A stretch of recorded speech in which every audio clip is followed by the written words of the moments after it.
What's up? What's happening, folks? Welcome back to the channel Sports, Life, and Politics TV. I'm Samuel Koppel, and I'm here for the sports news.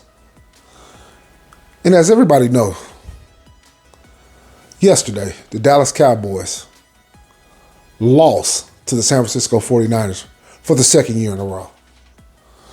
And there's a lot of disappointment around Dallas, and there's a lot of disappointment around the Dallas Cowboys fan base, because the fan base extends at this point around the world. Most valuable franchise in all of sports worldwide. And because of that, the Dallas Cowboys also have the most delusional, most toxic fan base in all of sports. Now, I'm from Dallas. I do root for the Dallas Cowboys, but I gave up my fandom a long time ago. Fan is just short for fanatic. I'm not fanatical about no sports no more. And I'm not a fan of no man. I root for the success. If it happens, it happens. If it doesn't, it doesn't. But I made a video last year, as you can see right here on this left video, just left at the top. Dallas Cowboys, was it the coaching or was it the players? That video's from last year when they lost to the 49ers and they had 14 penalties. It was just despicable and a complete abomination of football. The team from top to bottom was one of the most talented teams we had since we were winning Super Bowls in the 90s. But they self-destructed. They don't hold each other accountable. And they don't play smart football. But yet Cowboy fans support them no matter what. It's ridiculous. Last year, everybody blamed the coaches. Everybody. Across the board, everybody said it was Kellen Moore. It was all the coaches, period, point blank. And I said, no, it's the players. They don't hold each other accountable. Now this year, it then flipped. Everybody's blaming the players. It's all Dak Prescott. Then occasionally somebody will throw in Diggs, drop the pick. Tony Pollard got hurt. Injuries are part of the game. You got to be able to overcome adversity. But I said last year, no, it's not the coaches, it's the players.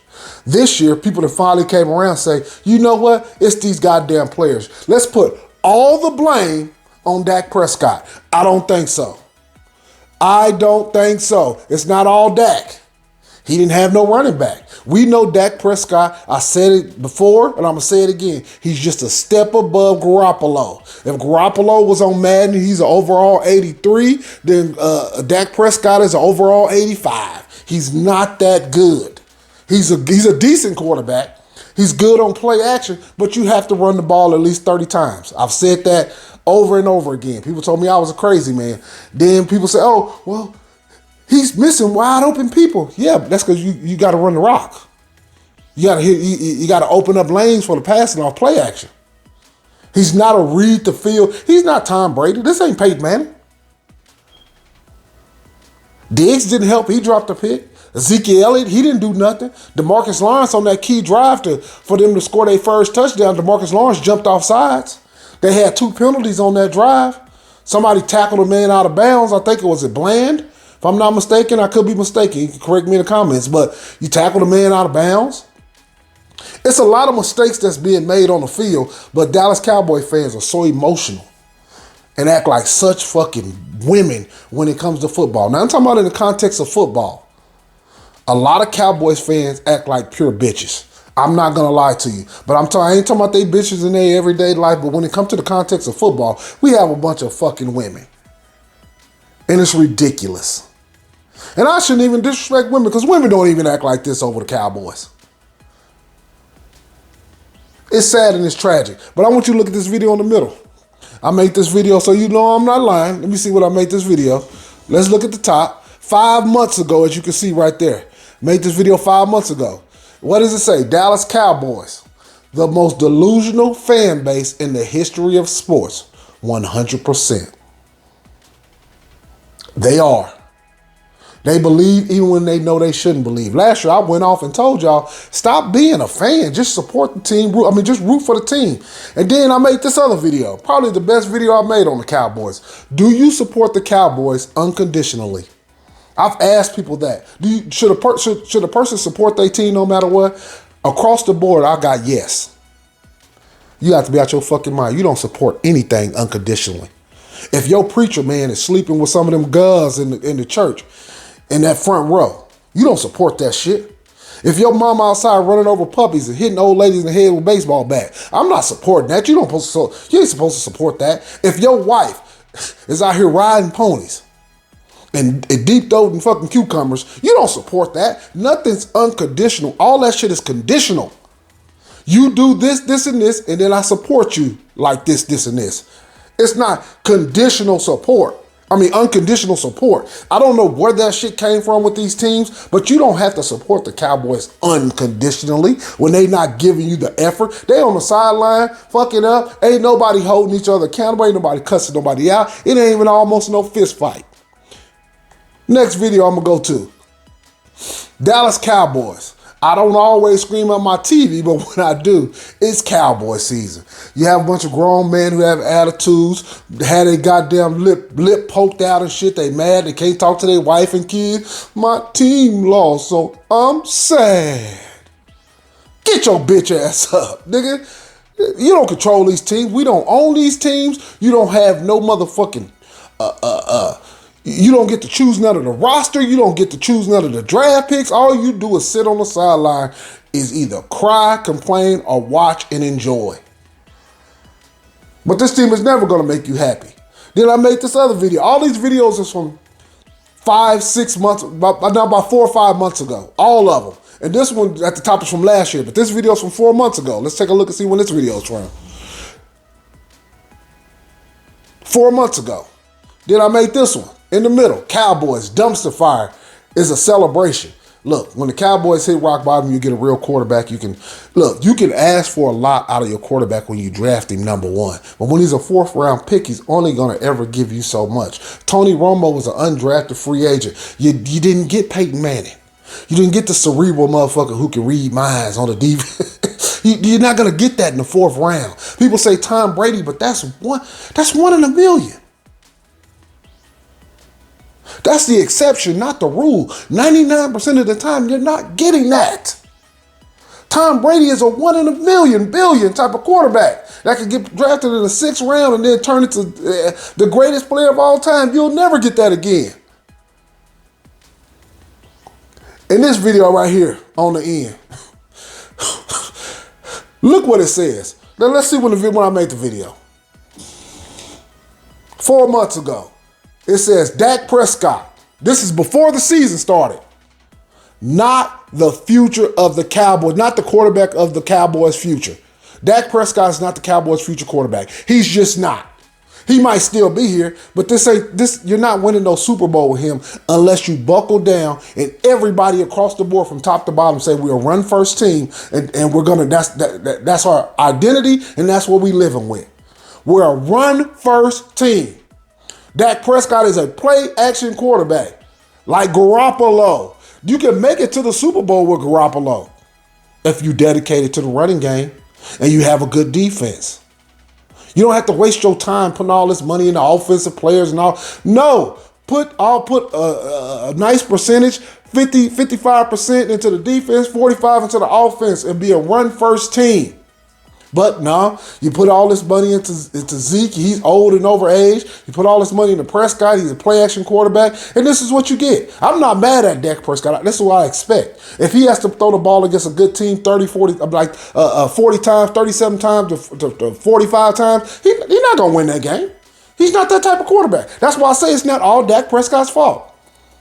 He turned around and looked at Zeke, and Zeke had nothing. He's finished. But we're going to watch this last little clip right here.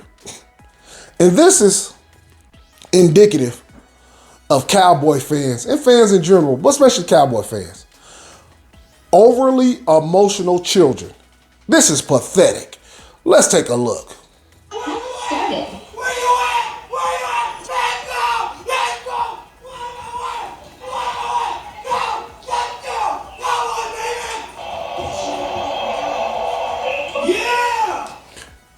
I'm not saying there's nothing wrong with cheering for your team. I'm saying, yeah, let's go touchdown. But you see, when you run around, you act a fool, and you start drinking, this is what you... Watch how this shit turn on this man. You don't know what to do. You don't know what to do. You don't know what to do. Get tired. You got it. You got it. You got it.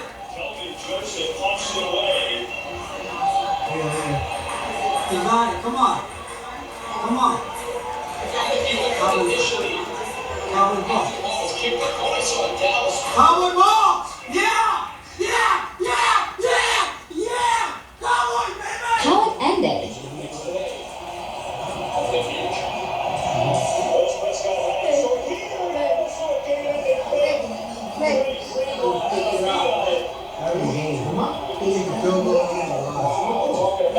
And you know, you guys, this season, this is probably the most enjoyable football season I've had in years.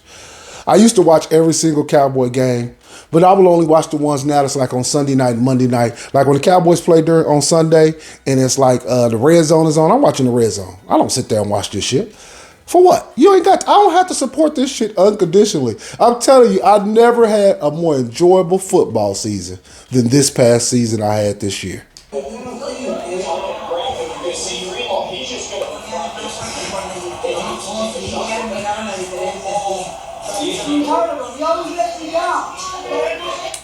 And then you pay for a jersey, and then, I mean, you have a right to burn it if you pay for it, it's yours, but it's just pathetic. It makes you look weak. You buying a jersey, and this team got you in such an uproar that you're burning shit up. This man got a cigarette lighter to the jersey, threatening to burn it. You gotta be fucking kidding me. What are you doing, amigo? You need to be burning up some carne asada and making some tacos.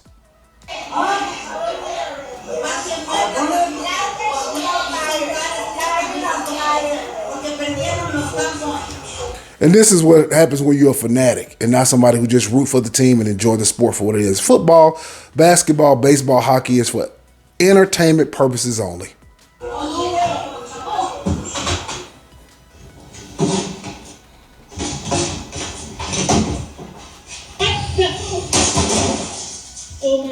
Now,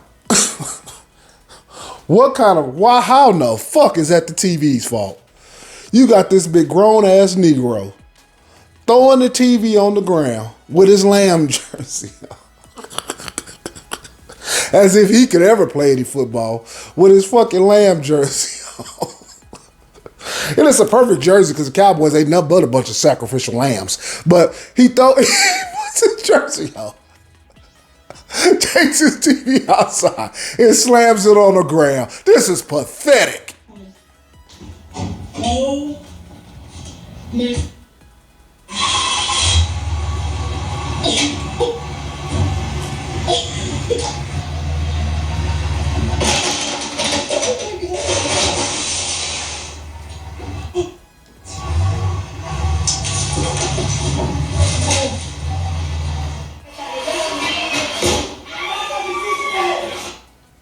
Now this man,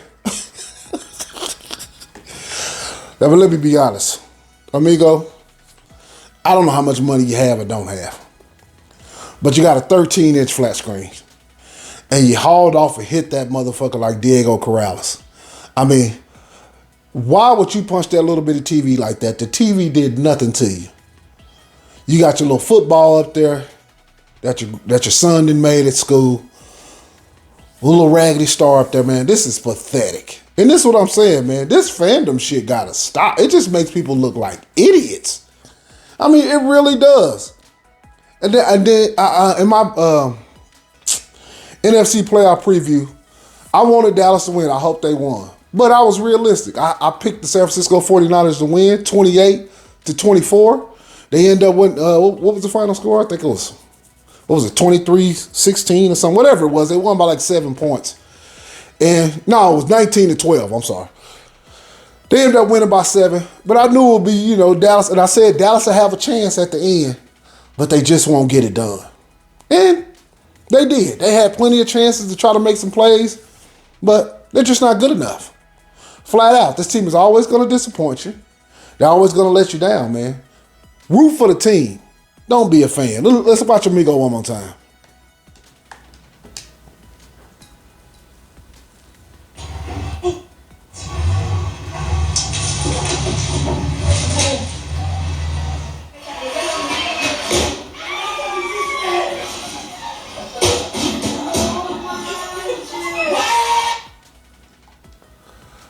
I mean, you can't get no more pathetic than that. And some of the people, like you, if you watch on Twitter or whatever, Instagram or any of these damn social media websites, the reaction that some of these people get is ridiculous. And on the thumbnail, I'm gonna have this.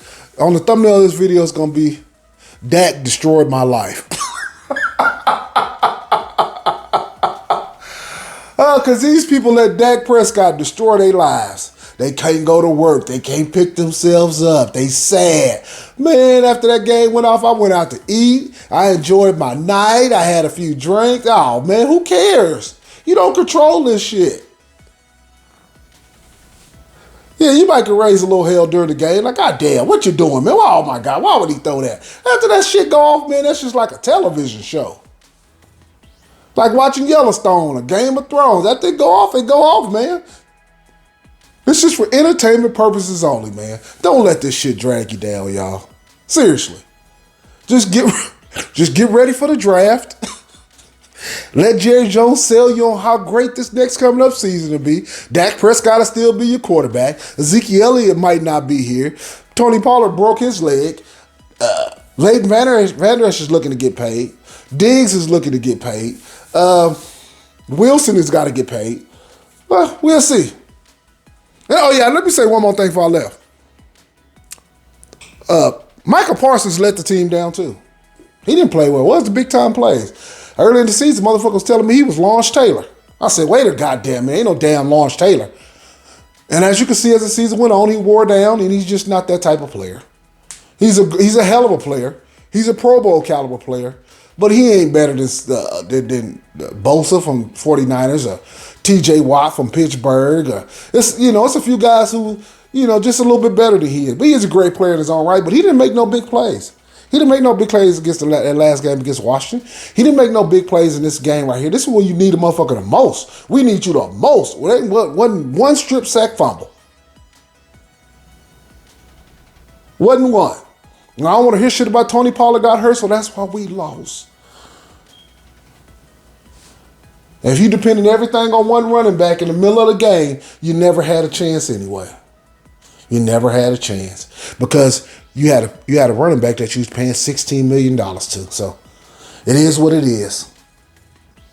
The moral of the story: don't be a fan. Just root for the team. I appreciate you guys tuning in. Sports Life Politics TV. Hit that like. Hit that subscribe. I just took your ass on a Dak destroyed my life ride. Peace.